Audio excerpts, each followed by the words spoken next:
ayudó, la Segunda Guerra Mundial ayudó a que se volviera mainstream de cierta forma la Segunda Guerra Mundial, porque después de que este evento sucedió, hubo mucha más necesidad de apoyo psicológico por trauma, hubo mucha más necesidad de entender cómo es que funciona el cerebro, y también hubo muchas personas que regresaron con daño neurológico, lo que permitió a muchos científicos, muchos neurólogos, empezar a hacer un estudio más profundo de las distintas partes del cerebro.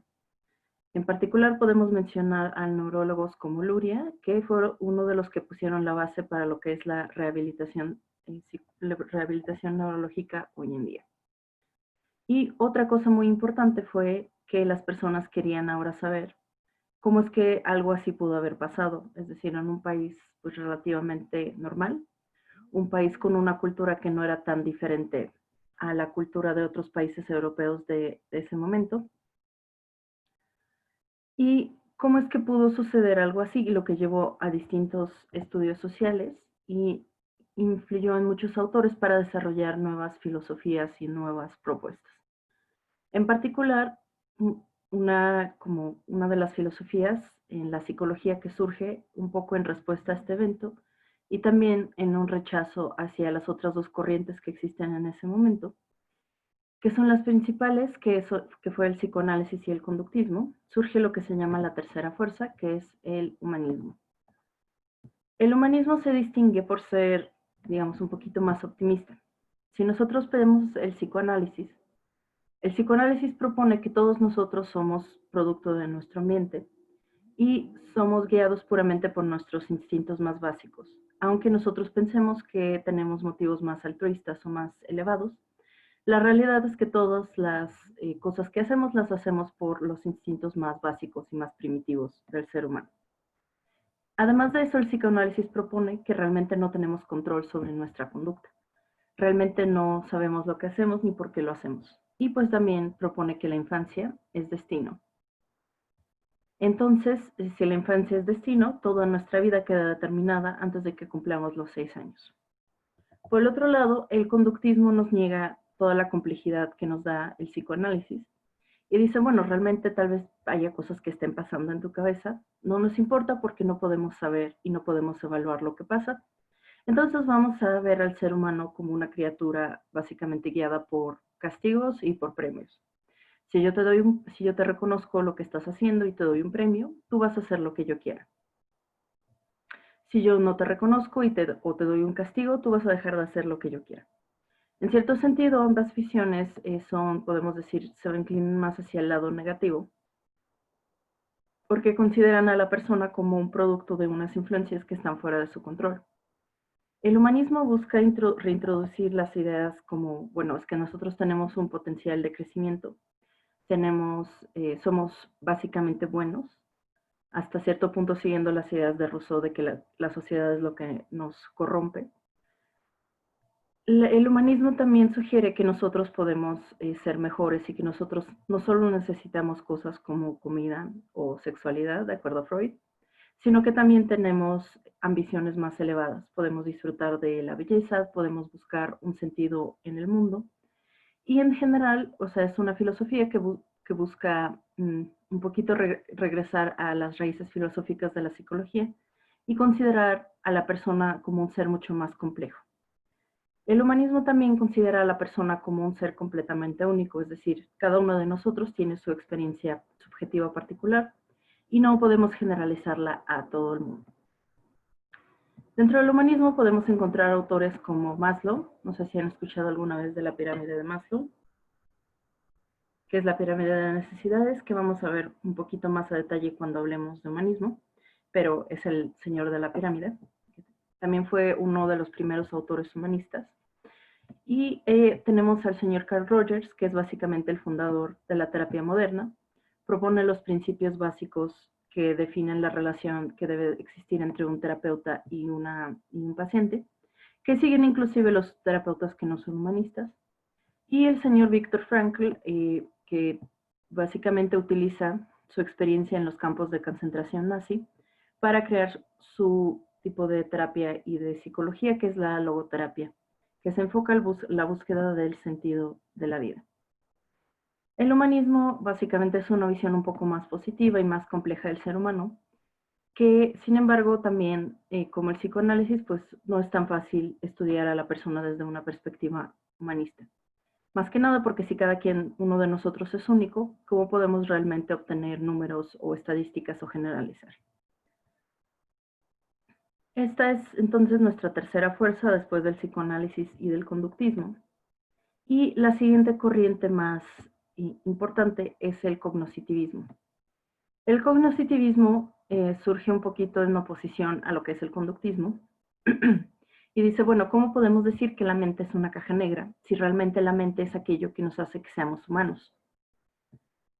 El cognoscitivismo pone en el centro nuestra interpretación de los eventos a nuestro alrededor y considera que los procesos cognitivos son lo esencial para entender a la persona. El cognoscitivismo vamos a encontrar autores como Jean Piaget, que es uno de los primeros en describir cómo ocurre el desarrollo cognitivo de los niños. Tenemos a Aaron Beck, que es el fundador de la terapia cognitivo-conductual, y a Lev Vygotsky, que tiene la culpa de por qué los ponen a trabajar en equipo. Porque él dice, bueno, es que un alumno no solo aprende del maestro, sino que aprende interactuando con otras personas de su misma edad, pero a distintos niveles de conocimiento. El cognitivismo básicamente nos presenta como personas que son capaces de ser participantes activos en su propio aprendizaje.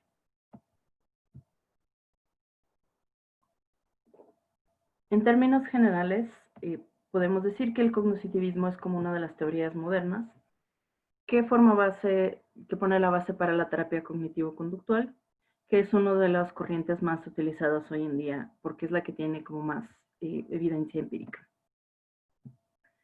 Entonces, cada una de estas las vamos a seguir viendo y vamos a hablar más a detalle de qué es lo que propone cada una de estas corrientes y cómo lo podemos aplicar al diseño de juegos. Otro punto importante del desarrollo de la psicología es el surgimiento de la neurociencia. En el último siglo hemos avanzado mucho más en el conocimiento del cerebro, aunque todavía no entendemos muchas cosas. El cerebro es un órgano sumamente complicado y con muchas, con muchas funciones. Pero los primeros métodos para poder realmente estudiarlo podemos decir que surgen por ahí de los 60 con el electroencefalograma, que nos permite medir la actividad eléctrica en el cerebro mientras el cerebro está funcionando. Antes de eso, nuestro principal método de estudio podía ser algo como la disección, lo cual pues está padre, pero no nos permite ver el cerebro funcionando. Y hoy en día tenemos otros métodos para estudiarlo, como todas esas cosas que pueden ver en las películas o series médicas, como por ejemplo la tomografía, donde te meten el tubo y, digamos, te hacen como una grabación de cómo funciona tu cerebro. Y gracias a estos métodos nuevos de estudio, hoy en día por fin podemos entender un poquito mejor cómo funciona el cerebro. Digo, durante mucho tiempo era como, bueno, los antidepresivos sí funcionan, pero no tenemos ni idea de por qué, pero funcionan bien. Hoy más o menos podemos explicar cómo es que funcionan y por qué dan buenos resultados. En parte gracias a la neurociencia, la psicología moderna se aleja mucho de lo que propone Freud, aunque en cierto sentido pues todavía podemos ver cómo la influencia de este autor en la percepción de la psicología como una disciplina. Es decir, si ustedes piensan en las representaciones que han visto de los medios, de los psicólogos y así, ¿cómo son generalmente? O sea, si hablan de psicología o de psicoterapia, ¿cómo la presentan?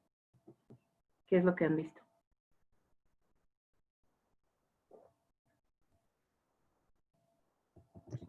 ¿Otra vez la pregunta, por favor? Ah, sí. Si han visto películas o series donde presentan a psicólogos o terapeutas o hablan de la psicología en general, ¿cómo lo presentan? ¿Qué ejemplos han visto? Como locos. Muy dramatizado, ¿no? Hasta como psíquicos, ¿no? Podría ser. Ok. Yo lo veo muy dramatizado. Ok, Pero antes, ¿no? Siento que últimamente ya en las últimas, o sea, pues Netflix y cuando presentan a psicólogos ya es cada vez menos el drama que de la perspectiva hacia los psicólogos. Cada vez ya los hacen más como normal, ¿no? Bueno. Sí, yo diría que sí. Literal, personas que ya pueden ayudar a demás gente, o sea, normal, sí. Pero antes sí. Sí, digo, y podemos decir que antes es relativamente reciente todavía, ¿no? Creo que sí tienes razón, Diana, porque hemos visto un cambio bastante importante en cómo se habla de temas como la salud mental. Si vemos series más modernas, en general ya lo presentan de una forma un poco más como madura, pero todavía hay como cierta aprensión hacia, bueno, es que si vas a terapia es que estás muy mal, ¿no? O, por ejemplo, muchas veces es todavía la representación de psicoanálisis de si vas a terapia vamos a sentarnos y hablar de tu madre durante varios años. Entonces, hasta cierto punto lo que hace Freud impacta mucho la percepción de la psicología, pero hoy en día tenemos como una base un poquito más científica, aunque todavía falta mucho camino por recorrer. Entonces, si vemos la historia de la psicología en general y cómo ha buscado hablar de la salud mental y de los trastornos mentales en particular, podemos ver que empezamos con una visión mágica o mística. Es decir, vemos los problemas mentales, por ejemplo, como un castigo de los dioses o como un problema, no sé, generado por espíritus, porque los ancestros no están contentos contigo o por un malestar espiritual. Y entonces la solución a los problemas de la persona está también en lo espiritual, en poder, por ejemplo, ir a ser exorcizado o ir a confesarse, por ejemplo, o cambiar su estilo de vida para ser más moral, ¿no? Más adecuado a lo que pide las creencias espirituales de la persona. Y hoy en día, hasta cierto punto, esta visión persiste, ¿no? Podemos ver bueno, igual no es como una creencia tan normativa, pero en muchas culturas sí vamos a encontrar la idea de que, bueno, es que si no sé si te pasa algo como la esquizofrenia, es que tiene que ver con cosas como espíritus o demonios o algo así, ¿no? Miss, ¿qué se refiere con visión biológica? La visión biológica es la visión del ser humano como un organismo vivo y como un ser, digamos, cuya conducta y cuyas emociones y experiencias están fundamentadas en su biología.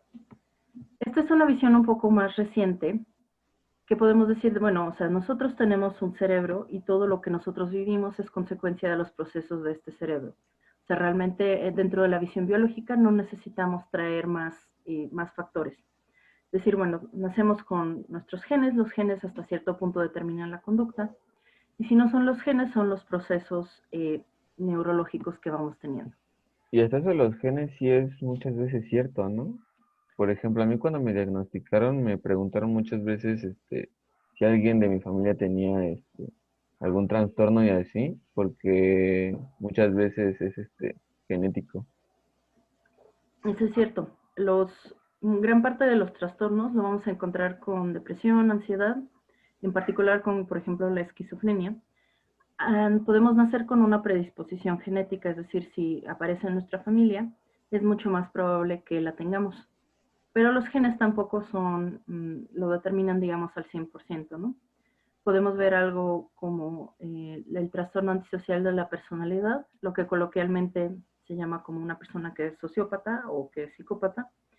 Son personas que nacen con una predisposición genética, pero que hasta donde sabemos no se activa al menos, o sea, digamos, no tiene tanto efecto, a menos que la persona también viva en un ambiente abusivo o poco propicio para su buen desarrollo. Es también una cuestión bastante difícil porque es el mismo debate de si lo que nos hace quienes somos es o sea, si nacemos siendo lo que somos o si tiene una influencia en el ambiente, y sabemos que aunque los genes tienen un gran peso, pero no son el único factor. Podría ser ya como la medicina, ¿no? Ya son aspectos más para que detonen, por así llamar, la enfermedad. O sea, si no naces con cáncer, pero el entorno te da cáncer, por así llamarlo. Ajá, podríamos decir, o sea, hay personas que nacen con una mayor probabilidad de desarrollar ciertos tipos de cáncer, pero ahí depende mucho de su estilo de vida, ¿no? Lo mismo con la depresión, tú puedes tener mayor predisposición a la depresión porque a tu padre le dio y a tu abuelo le dio, pero si tienes una vida como con un nivel de estrés relativamente bajo, pues tal vez nunca detone. Podemos decir que la visión biológica es un poco más moderna, digo, a partir de que Darwin nos da permiso de pensar en el ser humano como un animal más. Entre la versión mágica y mística y la visión biológica tenemos lo que es la visión moral, que busca explicar todas las conductas del ser humano y, digamos, lo que le pasa desde una perspectiva, digamos, ética, de decir, bueno, o sea, si tú tienes depresión es porque eres un debilucho que no puede manejar sus propios problemas, ¿no? Entonces, lo que tienes que hacer para que se quite la depresión es levantarte y ponerte a trabajar, ¿no? O podemos ver más que nada esta visión moral en las ideas que tenemos sobre la adicción, que desde más o menos el siglo XIX la idea de la adicción es que surge porque una persona es fundamentalmente floja o surge porque es una persona que tiene algún problema de carácter moral. Y entonces para no tener adicción pues tienes que mejorar tu carácter y tener valores. Entonces podemos hasta cierto punto ver tanto la visión mágica como la moral. Hoy en día, especialmente a nivel coloquial, tenemos lo que es la visión biológica y la visión basada en la razón, que durante mucho tiempo persiste gracias a los filósofos griegos, que es básicamente la idea de que el ser humano es un ser fundamentalmente racional y las emociones son como una cosa negativa que tenemos que aprender a controlar para que no nos dominen, lo cual no ha funcionado y pues, no nos ha llevado a bastantes problemas, ¿no? Pero todas estas tienen hasta cierto punto como algo que contribuir a la visión total de la persona y ponen la base para lo que sería la visión contemporánea del ser humano, que es una visión globalizada, es decir, durante mucho tiempo nos enfocamos a los estándares europeos, a los estándares occidentales, de cómo es la persona, cómo es la civilización, pero hoy se busca que es la versión globalizada que integra más perspectivas y más ideas. Es una psicología más ética, nada de andar metiéndole fobias a los niños, si después no se las vas a poder quitar. Es una visión integrativa, es decir, no dice, bueno, es que el psicoanálisis tiene toda la razón o el conductismo, sino que busca integrar conocimientos de todas las corrientes que tenemos para llegar a un conocimiento más, digamos, más profundo. Es científica, busca utilizar el método científico y multifacética, como ya vimos, tiene muchas ramas y busca conocer a la persona desde las distintas perspectivas. Para entender mejor como las perspectivas del pasado y la perspectiva moderna, podemos ver esta evolución que hasta cierto punto también va a aplicar a los juegos. Empezamos explicando las cosas que nos pasan desde una perspectiva espiritual o mística, que es la misma forma que utilizábamos para entender lo que pasa a nuestro alrededor. Es decir, hay trueno porque hay un dios del trueno y cuando el dios del trueno se enoja, pues empieza a llover y caen rayos. Si tenemos depresión es porque pues, a los dioses no hemos sido lo suficientemente devotos a los dioses y a Zeus no le gustó y Zeus nos manda la melancolía como un castigo. Después llegamos a las explicaciones fundamentadas en lo moral, es decir, a mí me pasan cosas malas porque yo soy un pecador, básicamente, y necesito poder arreglar mi carácter para que esto, digamos, funcione un poquito mejor. Podemos ver algo un poquito similar con todas las cosas que surgen en nuestro campo de visión, por ejemplo, con los juegos. No sé si han escuchado de lo que es el pánico satánico de los 80s. ¿Qué han escuchado? Si han escuchado algo. Cuéntenme. Pues hasta donde yo sé, mucho de esto pasó y empezaron a ser como de ser violentos y todo esto, porque empezaron a ver juegos como Street Fighter y cosas así, o sea, que eran como violentos gráficamente, que como otros juegos. El de que hizo Hasbro, si era Hasbro, y que intentó hacer con ninjas lo que hicieron monstruos, cosas así, como que empezaron a meter el terror en los videojuegos o en la vielencia.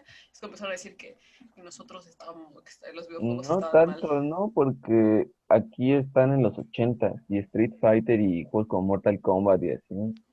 Fueron hasta los 90, ¿no? Sí, eso es parte de, pero es, digamos, una fase un poquito más avanzada O sea, del más pánico adelante. satánico. Un Ahora sí poquito más que es más adelante. los Nintendos. Los Nintendos. Los Los Las Nintendo. cosas chinas. Ajá. Sí. Entonces, O sea, que literalmente los empezaron a satanizar. Es el podemos señor, pensar, ¿no? Que gritaba, el cura que gritaba que Pokémon era hola diablo y no sé qué tanto, ¿no? Los memes que hacen hoy en día. No, no, Era no. Resident Evil. Pokémon. Resident Evil o la Diablo. Ajá, sí. sí, vale, no sé si a ustedes les tocó cuando eran más pequeños, justo escuchar eso de que algunos de los juegos que jugaban eran satánicos. Sí, Yu-Gi-Oh, Pokémon, todo esto. Decían que eran del diablo. Podemos empezar con una visión hasta cierto punto mística o espiritual de los juegos, donde por ejemplo los juegos que vienen de Japón son una forma de indoctrinar a los niños en la visión japonesa espiritual, que en una visión más occidental se iguala, bueno, no es cristiano, entonces es demónico, ¿no?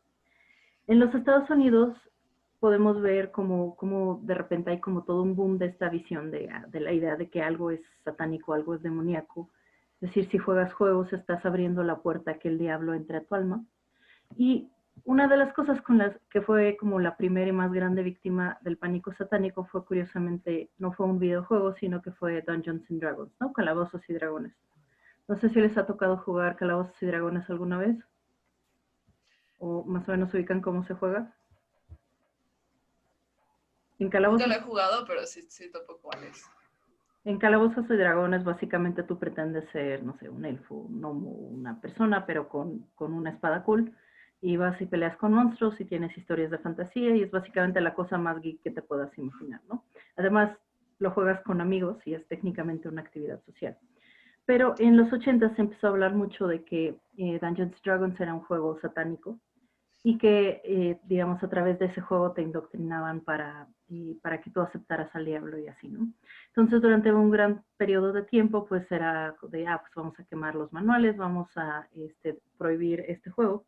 Inclusive hay una película que salió por ahí de la época con Tom Hanks, un Tom Hanks muy joven. Se llama Mazes and Monsters, que es básicamente sobre un chavo que se vuelve loco por jugar Dungeons and Dragons, ¿no? Algo así pasó con Doom, ¿no? También. También. En ese momento, Calabozos y Dragones era como la cosa más nueva. Todavía no estaban tan accesibles las consolas. Pero en el momento en el que los juegos se empiezan a esparcir más, los juegos también se vuelven víctimas de este pánico satánico. En particular, por ejemplo, juegos como Doom, donde veo ahí un pentagrama inverso girando en el fondo de Ángel. Entonces, podemos pensar que el hecho de que utilice esta iconografía lo hace como un blanco fácil de decir, no, mira, si es satánico, ¿no? Tiene demonios, tiene así, ¿no? Y eso es una de las visiones que muchas personas van a tener de cosas nuevas o novedosas. O inclusive no tan novedosas, digo, el pánico contra Pokémon empezó cuando yo era niña, imagínense. Y creo que inclusive un poquito antes. Entonces, podemos empezar con una visión relativamente mística de estas cosas nuevas, estas tecnologías nuevas que llegan a nuestra vida y que la persona no puede entender tan fácil. Y lo vamos a ver de cómo de repente como que va por olas, ¿no? O sea, es como hasta cierto punto la preocupación por la espiritualidad. Algunas personas lo tienen constantemente, pero a nivel social como que surge y baja, ¿no?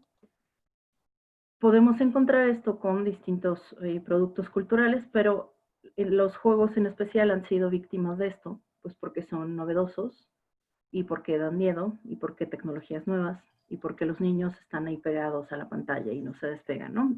Y eso a Como en su muchos padres... tiempo, ay, perdón. Sí, adelante. Como en su tiempo también pasó con la fotografía, ¿no? Igual a veces tomaban las fotos y si alguien salía con los ojos brillosos o rojos, los quemaban por ser considerados como brujos, ¿no? O brujas. Sí, bueno, no tanto que los quemaran, pero sí durante mucho tiempo un mito popular de la psicología, de la fotografía, era que te robaba el alma, ¿no? Cuando te tomaban la foto te quitaban el alma. O podemos pensar en que una situación parecida pasa con casi todas las nuevas tecnologías, ¿no? Aunque a veces tiene una dimensión más moral y menos espiritual, por ejemplo. No podemos tener teléfonos porque entonces las mujeres van a hablar con hombres sin ser supervisadas y no podemos tener eso. No podemos tener las bicicletas porque pues, es algo sumamente inmoral. ¿Cómo es que puede ser que las mujeres se suban a las bicicletas y anden por ahí en bicicleta? Escándalo, escándalo terrible. podemos ver esto con casi todas estas innovaciones, ¿no? Y los videojuegos no han sido la excepción. Si empezamos desde una perspectiva más espiritual, que busca explicar el problema con los videojuegos de, bueno, es que si juegas Doom, abres la puerta ante el diablo y lo estás invitando a tu vida porque estás haciendo cosas demoníacas. Después llegamos a una dimensión más moral, donde pues la preocupación es que los juegos te corrompen moralmente, ¿no? En general, no sé, por ejemplo, inclusive podemos encontrar ideas que hasta cierto punto sobreviven, como que los juegos de cartas o dados no sean, digamos, juegos de apuestas, hasta cierto punto son malos para ti porque tienen que ver con los juegos de azar y los juegos de azar son malos. Con los videojuegos vamos a encontrar mucho esta idea de que si tú juegas, o sea, es como algo un poco negativo, ¿no? O sea, por un lado, tenemos toda la controversia de que si los juegos causan violencia, y pues si sí causan violencia, entonces ¿por qué estamos dejando que nuestros niños los jueguen? Y en general, o sea, durante mucho tiempo vamos a encontrar padres que no se sienten felices de que sus hijos vean la tele, ¿no? Porque la tele te atonta. Los juegos te doble atontan porque además te hacen agresivo y violento. Pero antes de la tele, pues durante mucho tiempo eran novelas, porque decías, bueno, es que pasa mucho tiempo leyendo novelas. O sea, se está metiendo ideas raras y extrañas a su cabeza, ¿no? Y pues no sé cuál era el vicio de los jóvenes en la antigua Grecia, pero seguramente era criticado también desde como algo que corrompe, ¿no? Como mencionábamos, por ejemplo, Sócrates consideraba que que tú puedas escribir y puedas leer los pensamientos de otros es algo más bien dañino, porque entonces no te tienes que aprender todas esas cosas de memoria, lo que claramente va a llevar a una degeneración de nuestra juventud, porque ya no se van a acordar de nada. También criticaba el arte, ¿no? ¿Cómo? También criticaba las obras artísticas, cualquier representación de algún objeto.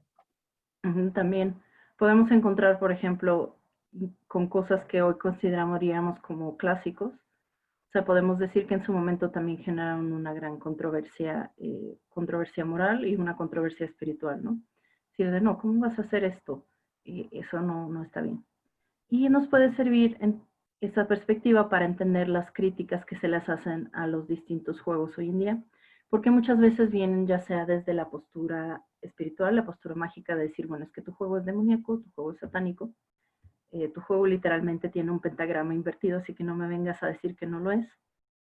Y desde la perspectiva moral, de decir, bueno, es que el juego te va a corromper porque es violento, es agresivo, y el jugarlo necesariamente te tiene que hacer violento o agresivo. Hasta cierto punto podemos hacer, hacer la analogía de que nuestra forma de entender las cosas nuevas muchas veces toman estas posturas un poquito tal vez más arcaicas que siguen vivas hoy en día. Tenemos un visitante. Y, vale. ¿Tenemos dudas hasta aquí o comentarios? Yo, ahorita como lo que dijo de que la tele te tanta y los libros antes se considera también, como dato curioso, en Red Dead Redemption 2, el hijo de John Marston está leyendo a Julio Verne y John le dice eso, que se va a quedar tonto. Por de tanto ejemplo. leer. Sí. Sí, es un hecho histórico, ¿no? O sea, podemos, así como hoy hay columnas de personas preocupadas que dicen, no, es que mi hijo se la pasa jugando videojuegos. Antes mandaban cartas a los periódicos y decían, no, es que mi hija se la pasa leyendo novelas, o sea, no quiero que se le metan estas ideas a la cabeza, o sea, que haga algo útil, que aprenda a abordar, por Dios.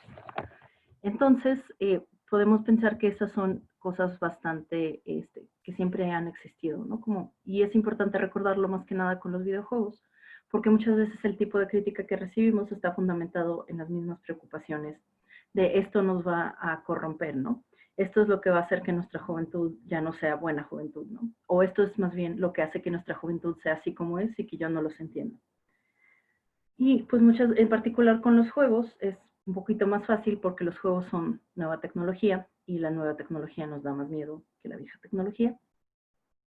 Y en particular porque decimos, bueno, es que no sabemos los efectos que va a tener. Ahora, no podemos decir que los juegos también son completamente inocentes, o sea, podemos pensar en que tal vez sí tengan un impacto negativo y tenemos que considerarlo, pero nunca podemos decir, es que esto es solamente bueno, esto es solamente malo, o esto es definitivamente debe de estar como prohibido a un nivel social. Y también vale la pena mencionar que muchas veces la preocupación se dirige hacia grupos, así por ejemplo los niños. Es decir, bueno, es que, bueno, tal vez yo como adulto sí puedo jugar tu juego satánico, pero el niño no. O podemos pensar también muchas veces que se dirige más hacia grupos como por ejemplo las mujeres, ¿no? No tanto hoy en día, pero anteriormente sí había mucha preocupación, por ejemplo, de, es que las mujeres son las que no deberían de leer novelas, ¿no? Porque su cerebro no las puede manejar. No pueden distinguir la fantasía de la realidad, las pobrecitas.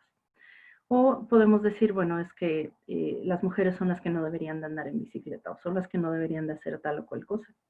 Y hoy hasta cierto punto podemos ver un eco de esto en toda la idea de que las mujeres no son jugadoras de verdad, ¿no? Que los únicos que juegan juegos son los hombres. Aunque las estadísticas ya nos dicen que estamos mitad de mitad, y en algunos años podemos ver que el número de mujeres gamers supera por poquito, pero sí supera el porcentaje de los gamers hombres. Entonces, todo eso nos puede ayudar un poquito a entender esta perspectiva y cómo es que va evolucionando nuestra visión de distintas cosas. Y probablemente en unos 50, 100 años, si la humanidad sobrevive el tiempo suficiente, vamos a tener, bueno, ustedes como, no sé, padres o abuelos o como tíos o lo que sea, van a estar como viendo con sospecha lo que hacen sus nietos, primos, hijitos, etcétera, y van a ver así como que este proyector holográfico no es como lo que había en mis días, ¿no? Mis días tenías que esforzarte por llegar al final y hoy todo es bien fácil. Es un proceso que se repite una y otra vez. ¿Dudas, comentarios hasta acá? Como en la escena de Volver al Futuro cuando los niños se quejan de usar las manos para jugar, ¿no? Ajá, por ejemplo. Ese es un buen ejemplo donde dices, es que ¿Le puede cambiar rápido al 18? Por favor. sí. Pero el 18 es como lo mismo.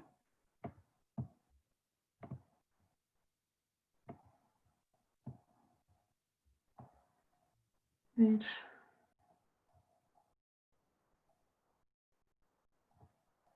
Ok, entonces, esta es, digamos, como una historia muy general, muy breve, muy resumida de la psicología. Y después vamos a darle un poquito más de atención a cada una de las corrientes psicológicas que hay. Es decir, vamos a hablar del psicoanálisis, vamos a hablar del conductismo, vamos a hablar del humanismo y vamos a hablar del cognoscitivismo. Ahora, antes de pasar al siguiente tema, que es la psicología como ciencia, quiero hablar con ustedes de nuestro primer parcial. Nuestra primera evaluación parcial va a ser la semana del... es la semana del 5 al 9 y yo les voy a pedir su primera entrega para el jueves 8 de octubre, ¿vale? Les voy a pedir, lo que les voy a pedir para este jueves va a ser un pequeño ensayo donde van a realizar un análisis de un juego que en este caso que a ustedes les guste. El segundo ensayo va a ser sobre un juego que no les guste, pero va a ser para el segundo parcial. Y como algunos de los conceptos de los que hemos hablado, digo, todavía no hemos visto tantos conceptos, pero sí vamos a ver bastantes en las próximas clases. Y van a aplicar ese concepto, esa teoría, esa visión a algún juego que ustedes consideren bueno. Los elementos que tiene que tener el trabajo es, o sea, que no solo sea como un ensayo académico, sino que sea un ensayo, digamos, un poquito más moderno, por decirlo de alguna forma, donde ustedes básicamente hagan un post en un blog y hablen como desde una perspectiva psicológica sobre algún juego que a ustedes les guste. En ese formato de blog me gustaría ver que tiene, por ejemplo, imágenes, links, hyperlinks, links a videos, o sea que aprovechen que sea, digamos, las funciones de la plataforma. Y pues en general se tiene que basar en 2 citas bibliográficas en formato APA, solo 2, tampoco es tanto. ¿Qué es lo que se va a evaluar? Primero la estructura, les voy a pedir como una estructura bastante sencilla, que es generalmente la que más les va a servir para hacer cualquier tipo de trabajo escrito, que es primero una introducción, donde pues introducen el concepto, hablan de hablan un poquito de lo que es y hablan un poquito de lo que es el concepto, perdón, tuve un problemita técnico, y dicen, bueno, este es mi ensayo sobre Doom. Hoy voy a hablar de por qué Doom es un juego satánico, pero aún así me gusta, ¿no? Después, en el desarrollo, pues justamente introducen el concepto del que van a hablar y mencionan qué concepto, cómo es el concepto, lo definen, lo analizan y en conclusiones básicamente reiterar los puntos clave y decir, bueno, o sea, ¿qué me dejó este trabajo, no? O sea, ¿en qué me puso a pensar? ¿Qué es lo que yo puedo sacar de aquí?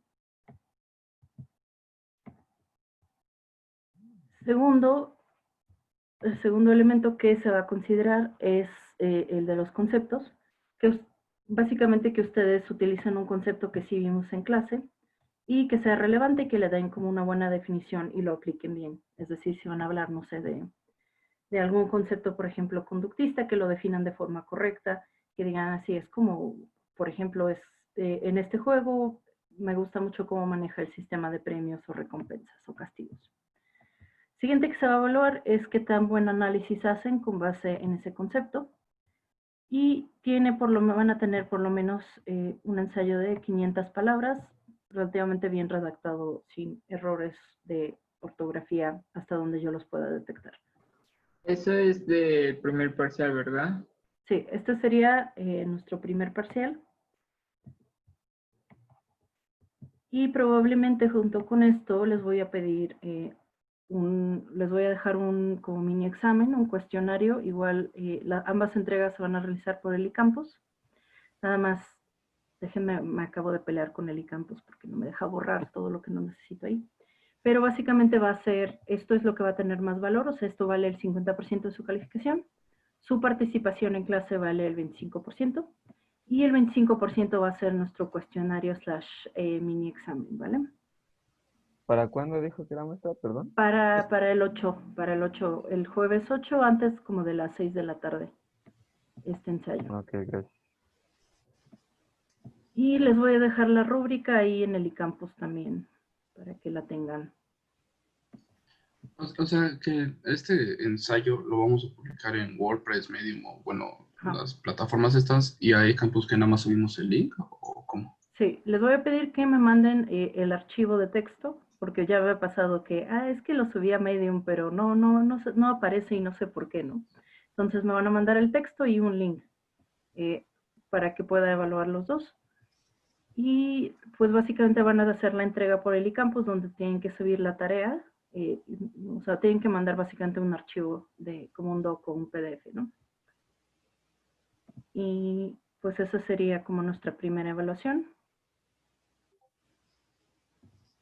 Y no sé si tengan dudas sobre esto. Esto ahorita lo subo para que tengan el archivo ahí. Entonces, todo lo que acabamos de ver ahorita se puede considerar como la introducción a la psicología, ¿no? Y a partir de la siguiente, o a partir de ahorita ya vamos a empezar temas concretos, ¿no? Uno por uno. Sí, podemos pensar, bueno, ahorita todavía nos falta un tema hasta cierto punto introductorio, que es cómo es que funciona la psicología como una ciencia, pero ya, o sea, tuvimos como una introducción general. Okay. La siguiente clase vamos a ver, ya empezar con teorías específicas, que son la psicología positiva y la psicología narrativa, y después vamos a ir con psicoanálisis y todos esos. Okay. Por cierto, aprovechando que les estoy dejando esta tarea, que sería nuestra primera evaluación, para la próxima clase también les voy a pedir que hagan un ejercicio de psicología positiva, que busquen, a ver si, voy a ver si puedo compartirles. Maestra, perdón, antes de que salga de esta tarea, sí. ¿Podemos usar todos los temas que hayamos visto hasta ahora? Sí, pueden usar lo que ustedes quieran y aplicarlo al análisis de, o sea, algo que sientan que sea relevante, ¿no? Ok. Pero puede ser algo en específico del juego, no tiene que ser todo el juego. No, puede ser algo específico, digo, o sea, son como 500 palabras, más o menos 2 cuartillas a espaciado doble. Entonces tampoco van a poder explayarse tanto. Es mejor, por ejemplo, que se enfoquen en algún concepto que les haya llamado la atención o que sientan que pueden relacionar con un juego que les guste. ¿Tú ibas a preguntar algo, Diana? de que no, o sea, estuve 3 años en Tecmilenio, ya no quiero más psicología positiva, por favor. Tantito, una clase. Pero es como una de las teorías modernas más prevalentes, entonces sí les voy a pedir que hagan un pequeño ejercicio, básicamente para que lo sientan en carne propia, o digo, como Diana, lo vuelvan a sentir en carne propia. Digo, en general es una teoría que sí nos va a importar por algunos conceptos, pero pues tantito. Vale, les voy a dejar este link. Básicamente quisiera que eligieran alguno de los conceptos que maneja la psicología positiva, como el altruismo, la empatía, la compasión, la gratitud, la amabilidad, etcétera, etcétera. Que elijan alguno de estos y busquen qué prácticas tienen para, digamos, para ponerlo en práctica. Por ejemplo, en la gratitud puede ser, bueno, es que todos los días apuntas 3 cosas por las que te sientes agradecido hoy. O, por ejemplo, para el mindfulness puede ser como una meditación de mindfulness, ¿no? Y de hoy a la siguiente clase me gustaría que lo practicaran y para que la próxima clase nos cuenten cómo les fue. Pues cada quien puede elegir su propia práctica y lo que a ustedes les guste o lo que les llame o lo que no entiendan. Y pues después ver qué onda, ¿no? Cómo les fue con esto. Entonces este link se los voy a dejar en el Discord. Perdón, Miss, lo del proyecto, ¿usted nos va a decir cuándo ya empezó a desarrollar o ya empezamos de una vez? Si ya pueden pensar como por ejemplo en algún juego que sientan que puedan aplicar, pero todavía nos falta como ver bien conceptos, ¿no? Entonces, la próxima semana que empecemos con psicología positiva y narrativa, eso ya les va a dar algunos primeros conceptos. Pues vamos a tener chance de entrar en psicoanálisis y conductismo antes de que lo tengan, en psicoanálisis por lo menos antes de que lo tengan que entregar. En general es un proyecto que acaban relativamente rápido, o sea, solo es un concepto y pues realmente son como 2 cuartillas, ¿no? O sea, no es tampoco tanto. Ok, gracias. Disculpe, en eCampus podemos enviar las capturas ya de WordPress o lo escribimos en Word del ensayo y le pasamos el ensayo así como tal, escrito. Yo creo, sí, les voy a pedir que manden un documento con el texto para que Diego no pase esa idea. Es que sí lo subí a WordPress, pero WordPress se lo comió, entonces ya no hay ensayo, ¿no? Entonces, que me manden el texto y si quieren el documento, meten el link hacia donde lo subieron, ¿va? De acuerdo. Ese sería nuestro entregable de hoy, sería un documento de texto y subirlo a alguna plataforma donde le puedan meter cosas bonitas como links, imágenes y así. Entonces, esa sería básicamente la mayor parte de nuestra primera evaluación y les voy a dejar un pequeño cuestionario. Probablemente va a ser a libro abierto, entonces van a ser como unas menos preguntas, pero preguntas un poquito más analíticas, ¿no? Miss, Sí, sí. Perdón. No, adelante. ¿Puede repetir todo lo que dijo de Discord o algo así? Porque se me trabó y luego me sacó y luego me metió. Ok. Por favor, gracias. Sí.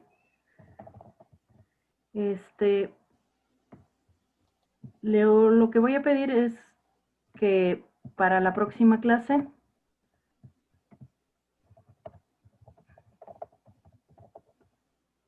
a ver, perdón, es que creo que uno de sus compañeros se lo sacó de la sesión. Entonces ahorita que le conteste y ya lo repito, ¿vale? Dame un momento porque no puedo hacer multitask. Eso es nuestro tema de la atención, que no podemos hacer multitask. Hasta que lo podamos, aunque pensemos que podamos, realmente no podemos hacer multitask. A ver.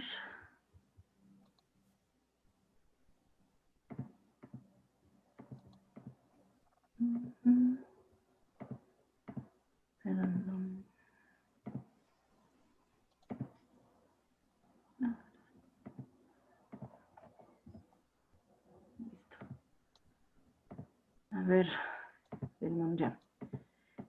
Entonces, básicamente voy a dejarles el link a esta página donde pueden elegir alguna de estos temas y hacer una práctica relacionada con el tema. Por ejemplo, pueden hacer un diario de gratitud o pueden escribir una carta de perdón o lo que ustedes quieran.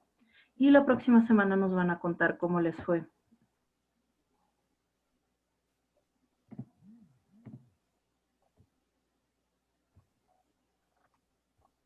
Vale.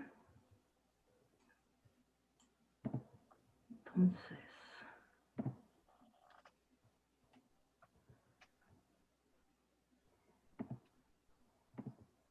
Ok. Entonces, esta es la tarea para la próxima clase. Esta tiene más o menos una semana para completarla.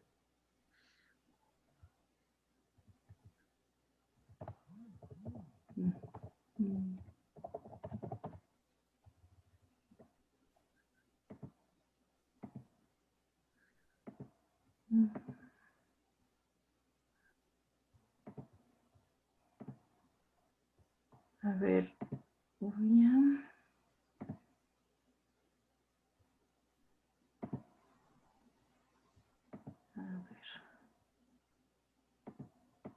No sé, creo que voy a tener que volver a iniciar esta reunión porque este compañero está teniendo problemas para entrar.